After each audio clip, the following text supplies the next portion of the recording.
प्रिय छात्राओं, आज हम भारतीय संविधान निर्माण पर विश्व के संविधानों के प्रभाव पर परिचर्चा करेंगे, क्योंकि भारत का जो संविधान है विश्व का सबसे बृहत्तर संविधान है और इस संविधान के अंतर्गत विभिन्न सारे राष्ट्रों के प्रभाव दृष्टिगोचर होते हैं। संक्षेप में अगर हम कहें तो भारत पर ब्रिटिश साम्राज्य 1600 ईस्वी में स्थापित हुआ और विविध प्रकार के एक्ट उसके शासनकाल में जारी रहे और उनमें से मुख्यतः 1909 का एक्ट, 1919 का एक्ट, 1935 का एक्ट सर्वाधिक महत्वपूर्ण रहा है और इन एक्टों के माध्यम से भारतीय संविधान निर्माण में महत्वपूर्ण प्रावधान लिए गए हैं। अब प्रश्न आता है कि भारत के संविधान पर किन चीज़ों का प्रभाव पड़ा। अगर हम देखें तो सबसे पहले हम ब्रिटेन के ही प्रभाव की बात करें तो ब्रिटेन के प्रभाव के अंतर्गत हम कह सकते हैं भारतीय संविधान में ब्रिटिश संविधान से हमने संसदीय शासन प्रणाली, एकल प्रणाली अर्थात इकहरी नागरिकता, संसदीय निषेधाधिकार, द्विसदनात्मक व्यवस्थापिका और मंत्रिमंडलीय उत्तरदायित्व और राष्ट्रपति का नाममात्र का होना, ये हमने ब्रिटिश संविधान से बोरो किए हैं, प्राप्त किए। कहने का अर्थ हुआ कि ब्रिटिश संविधान से ये तत्व जो है भारतीय संविधान में समायोजित हुए। अमेरिका के संविधान से भारतीय संविधान की प्रस्तावना ली गई है, क्योंकि ये अमेरिका के संविधान में प्रस्तावना का प्रावधान था और भारतीय संविधान में भी प्रस्तावना ली गई है। इसके साथ स्वतंत्र एवं निष्पक्ष न्यायपालिका, जो अमेरिका का न्यायपालिका है वो निष्पक्ष है, स्वतंत्र है और स्पष्ट है और किसी से बंधन से युक्त नहीं बल्कि बंधनों से मुक्त है। तो हमने उसी प्रकार की न्यायपालिका की बात की और न्यायिक पुनरावलोकन का अधिकार हमारे संविधान में भी समायोजित किया गया। मौलिक अधिकार हमने अमेरिका के संविधान से लिए है, न्याय व्यवस्था वहाँ से लिए और उपराष्ट्रपति का जो पद है उसकी प्रक्रिया भी वहीं से स्वीकार की गई है। अमेरिका के संविधान के पश्चात भारतीय संविधान पर कनाडा का प्रभाव पड़ा और कनाडा के संविधान के लिए फेडरल सिस्टम अर्थात संघीय शासन व्यवस्था का जो फेडरल सिस्टम है वो हमने कनाडा से लिया। इसी के साथ कनाडा से संघ की जो शक्ति है उस शक्ति के बारे में भी हमने वहीं से ढांचा लिया है, संघीय ढांचा, जिसमें शक्तियों का पृथक्करण किया गया है और राज्यपाल की नियुक्ति के जो प्रावधान हैं वे प्रावधान कनाडा के संविधान से लिए गए हैं। अर्थात कनाडा के संविधान का प्रभाव भारतीय संविधान पर इन तत्वों में देखा जाता है, जैसे फेडरल सिस्टम में राज्यपाल की नियुक्ति के संदर्भ में और शक्ति पृथक्करण के संदर्भ में, शक्तियों के विभाजन के संदर्भ में। ऑस्ट्रेलिया के संविधान, जिसे हम ऑस्ट्रिया कहते हैं, उसके संविधान से भारतीय संविधान में समवर्ती सूची के प्रावधान और समवर्ती सूची में केंद्र प्लस राज्य दोनों को कानून बनाने का अधिकार प्राप्त होता है। अर्थात केंद्र भी कानून बनाएगा, राज्य भी कानून बनाएगा, परंतु दोनों के कानून जब बन जाते हैं तो केंद्रीय कानून को विशेष प्रावधान के आधार पर अर्थात केंद्रीय कानून को वर्चस्वता प्राप्त होती है। जैसे उदाहरण के लिए हम कहें शिक्षा का अधिकार, भारत के संविधान में शिक्षा का जो मौलिक संविधान में परिवर्तन किया गया, अभी जो नई तकनीकी शिक्षा नीति मोदी सरकार ने प्रारंभ की है, उस शिक्षा को शिक्षा के अर्थात समवर्ती सूची के प्रावधानों के अनुसार लिया जाएगा। तो इसका मतलब हुआ कि शक्तियों का विभाजन जो हुआ है वो 3 सूचियों में हुआ, एक संघ सूची, दूसरी राज्य सूची और तीसरी समवर्ती सूची। तो ये जो समवर्ती सूची है इसके प्रावधान ऑस्ट्रेलिया से लिए गए। ऐसे ही दोनों सदनों के अंतर्गत किसी प्रश्न को लेकर विवाद होता है या कहीं वोटिंग की बात होती है तो दोनों सदनों की संयुक्त बैठक आयोजित करने का प्रावधान भी ऑस्ट्रेलिया के संविधान से भारत में प्रभावित होता है। व्यापार वाणिज्य की स्वतंत्रता के विचार भी ऑस्ट्रेलिया के संविधान के अनुरूप भारतीय संविधान में समायोजित हुए हैं। अब प्रश्न आता है कि जापान का संविधान, कहने के लिए तो जापान का मेइजी संविधान है, परंतु उस मेइजी संविधान के अंतर्गत अमेरिका के द्वारा उस संविधान को बनाया गया है, पर जापान के संविधान में विधि द्वारा स्थापित प्रक्रिया जो है भारतीय संविधान को प्रभावित करती है। ऐसे यूएसएसआर संयुक्त सोवियत संघ की जो बात करें हम, जो आज विखंडित हो चुका है 1990 के बाद, उस रूस की जो आज जिसका प्रतिनिधित्व रूस कर रहा है, उससे हमने भारतीय संविधान में मौलिक कर्तव्यों का समावेश किया गया है और ये मौलिक कर्तव्य जो है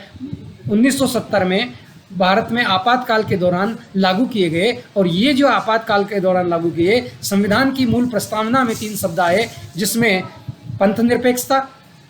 उसके साथ है जो समाजवाद, और समाजवाद के साथ तीसरा है जो राष्ट्रीय सुरक्षा। ये तीनों जो प्रश्न आते हैं, अर्थात ये हमने वहीं से बोरो किए हैं। और इसके साथ संविधान के अनुच्छेद जो है 300 क और 51 क में हमने जो प्रावधान किए हैं नागरिकों के मौलिक कर्तव्य, ये मौलिक कर्तव्य रूस के संविधान से प्रभावित रहे हैं और स्वर्ण सिंह कमेटी ने इन प्रस्तावों को स्वीकृत किया जो भारतीय संविधान में संशोधन कर प्रवेश किया गया है। दक्षिण अफ्रीका भारतीय संविधान संशोधन की जो प्रणाली है, जिसके अनुच्छेद 368 के द्वारा संविधान में संशोधन किया जाता है, ये संशोधन की पूरी प्रणाली दक्षिण अफ्रीका से हमने ली। एक प्रकार का पहला संशोधन होता है बहुमत के द्वारा संसद के उपस्थित सदस्यों के बहुमत का संशोधन। दूसरा है संसद में उपस्थित सदस्यों के अलावा पूर्ण संसद का 2/3 बहुमत। तीसरी ओर होता है संसद एवं राज्यों की विधानसभाओं के 2/3 बहुमत द्वारा संविधान संशोधन। इस प्रकार ये संशोधन की जो प्रक्रिया है, ये प्रक्रिया भारतीय संविधान में दक्षिण अफ्रीका के संविधान से प्रभावित दिखाई देती है। संविधान के जो मूल अधिकार हैं अध्याय 3 में और अध्याय 4 में जो संविधान के नीति निर्देशक तत्व हैं, ये नीति निर्देशक तत्व आयरलैंड के संविधान से लिए गए हैं। और राष्ट्रपति की निर्वाचन प्रणाली और राज्यसभा की निर्वाचन प्रणाली, ये जो दोनों प्रणालियां हैं, इस निर्वाचन की व्यवस्था आयरलैंड के संविधान से ली गई है। भारत में आपातकालीन प्रावधान, जो संविधान में देश में शासन अगर विधि के अनुरूप नहीं चल पाता है, संवैधानिक व्यवस्था असफल हो जाती है, बाह्य आक्रमण हो जाते हैं, तो ऐसी स्थिति में भारत का जो संविधान है उसके अंतर्गत, अर्थात संविधान में जो आपातकालीन प्रावधान हैं, बाह्य आक्रमण से आपातकाल हो, चाहे आंतरिक आपातकाल हो, चाहे राज्य विशेष का आपातकाल, जो आपातकालीन प्रावधान है राष्ट्रपति के, ये आपातकालीन प्रावधान जर्मनी के वाइमर गणराज्य से भारतीय संविधान को के अंतर्गत समाविष्ट होते हुए दिखाई देते हैं। इसी के अनुरूप अगर हम फ्रांस के संविधान का प्रभाव भारतीय संविधान पर देखें, तो फ्रांस के संविधान का प्रभाव भारत में गणतंत्रात्मक प्रणाली और गणतंत्रात्मक प्रणाली के साथ भारतीय संविधान की प्रस्तावना के साथ संविधान के मौलिक अधिकार, जिसमें स्वतंत्रता और समता के विचार, गणतंत्र के जो विचार हैं, ये हमने फ्रांस के संविधान से भारतीय संविधान में समायोजित किया है। अतः सत्य और लोकतंत्र का माना जाना भारतीय संविधान में अनेक राष्ट्रों के संविधानों का प्रभाव है। इसी के साथ जो मौलिक अधिकार हैं भारतीय संविधान में, वे यूएनओ के जो मानवाधिकार घोषणा पत्र है, उस घोषणा पत्र के प्रभाव भी दिखाई देते हैं, जिसमें न्याय, समानता, स्वतंत्रता और भ्रातृत्व और शोषण से मुक्ति, ये सारे अधिकार जो हैं यूएनओ डिक्लेरेशन जो मानवाधिकार का है, उससे भारतीय संविधान को प्रभावित करते हैं। तो कहने का अर्थ ये हुआ कि भारतीय संविधान जो है, उस संविधान पर विश्व के विभिन्न राष्ट्रों के संविधानों का प्रभाव पड़ा। और ये प्रभाव इसलिए पड़ा कि जो संविधान निर्मात्री सभा थी, उस संविधान निर्मात्री सभा ने विश्व के सारे संविधानों का एक करके एकत्रीकरण, उसका अध्ययन करने के पश्चात उन्होंने एक प्रथम ड्राफ्ट संविधान निर्मात्री सभा के समक्ष रखा और उस ड्राफ्ट पर चर्चा हुई। और चर्चा के पश्चात जिस राष्ट्र की अच्छे विचार हमें दिखाई दिए, जिन विचारों को भारत में समायोजित किया जा सकता है, जो भारतीय पृष्ठभूमि और परिस्थिति के अनुकूल दिखाई दे रहे हैं, ऐसे प्रावधान भारतीय समाज में जो संविधान के अंतर्गत समाज निर्माण के लिए, संविधान के संचालन के लिए, राष्ट्र को नीति देने के लिए, दिशा निर्देश के बोध के लिए हमने उसमें से लिए। तो कहने का अर्थ ये हुआ कि भारतीय संविधान विश्व का सबसे बड़ा संविधान बन गया। उसी के साथ भारतीय संविधान